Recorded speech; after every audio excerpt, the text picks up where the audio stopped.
Hello guys, get ready because in this video I'm going to show you how to fix screenshots not working in Narzo 80x. So watch this video carefully and follow every step as I'm showing in video, and don't forget to subscribe the channel. So let's start the video. First of all, open settings. In settings, scroll down and click on accessibility, and then scroll down and click on screenshot. Now here you can check your screenshot gestures. If you turn off these gestures, then turn it on.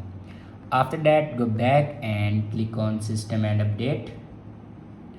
Now on top you can see the option software update. Now click on it, and here you can check your latest version will be updated or not. If it doesn't update to latest version, then update it to latest version. After update a latest version, then go back to your home screen and restart your device. For restart your device, press and hold power button and then swipe up to restart your device. After doing these steps, your problem will be fixed. I hope this video is helpful for you. Thanks for watching.